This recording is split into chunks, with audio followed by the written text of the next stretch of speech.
Hello guys, 4 दिवसापूर्वी ना माझ्या मिस्टरांनी ना सुट्टी घेतली होती आणि ते मला बोलले तुला कुठे जायचं तर सांग, आपण फिरायला जाऊ. मग मी त्यांना बोलली चला चला मला ना एक मूवी बघायचं आहे, तर तिथे मी तुम्हाला नेते.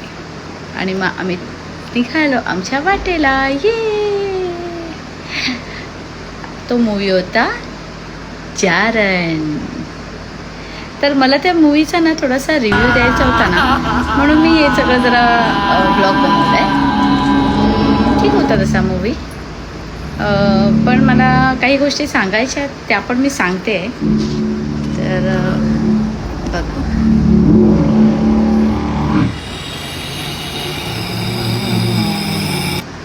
तर मूवीबद्दल मला असं सांगायचं आहे की मला तो मूवी इतका काही आवडलेला नाही आहे.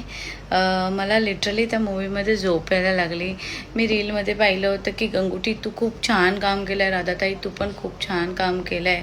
राधाताई म्हणजे आपली आसारी सिरियलची जी ॲक्टर होती ती, मला ॲक्च्युली तिचं नाव नाही माहिती आहे. पण म्हणजे मला इतकं असं काही तो मूवी आवडला नाही. इंटरवलला माझ्या मिस्टरांनी मला विचारलं की तू बघितला, आवडला तुला मूवी? तर मी त्यांना बोलले अहो खरं सांगू का, मला झोपायला लागली. तर ते पण हसायला लागले. ते बोलतात मला पण झोपायला लागली. फक्त एक प्लस पॉईंट असा होता की तिथे ना इंटरवलला आम्हाला मील आम्ही जो घेतला ना, त्याच्यात मला इतकं म्हणजे खूप बरं वाटलं. 2 कॉफी, 2 समोसे आणि 1 सँडविच, आणि हे फक्त आणि फक्त 300 रुपयात. ये 300 रुपयामध्ये आम्हाला कॉफी, इतकी मस्त कॉफी होती.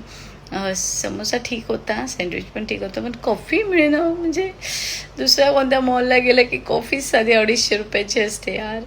इकडे बरं आम्हाला 300 रुपयात एवढं काही खायला मिळालं, तो एक प्लस पॉईंट होता. मग नंतर इंटरवल नंतर जरासा मूवी चांगला वाटला आम्हाला.